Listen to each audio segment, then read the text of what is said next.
ले तो रूपा देखाई के किस कि छौरा पी के बियर इंग्लिश ले तो रूपा देखाई के किस ले तो रूपा देखाई के किस बोलेगे छौरी की करबे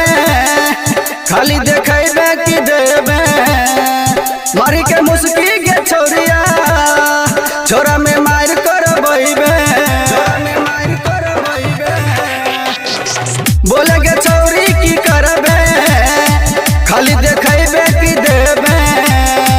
मारी के मुस्की के छौरिया छोरा में मार करबैबे तू चाही गजब के जिनिस कि छौरा पी के बियर इंग्लिश ले तो रूपा देखाई के किस कि छौरा पी के बियर इंग्लिश ले तो रूपा देखाई के किस ले तो रूपा देखाई के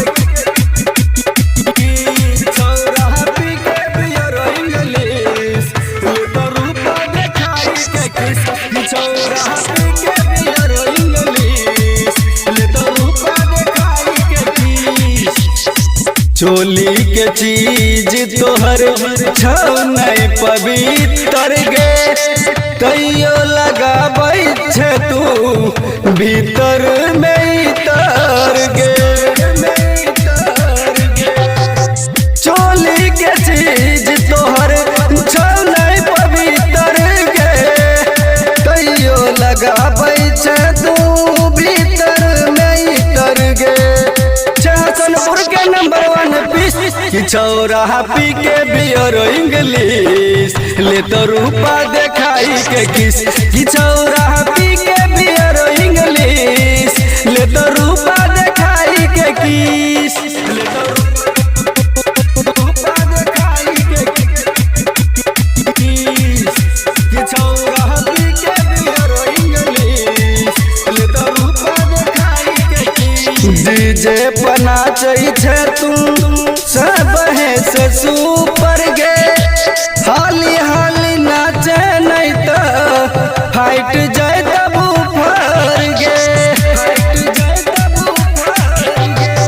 डीजे बना छे तू सब है से सुपर गे हाली हाली नाचे नहीं तो फाइट जाए तबू फर गे अजय करे तोरा मिस कि छौरा पी के बियर इंग्लिश ले तो रूपा देखाई के किस कि छौरा पी के बियर इंग्लिश ले तो रूपा देखाई के किस बोलेगे छौरी की करबे खाली देखेबे कि देबे मारी के मुस्की के छौरिया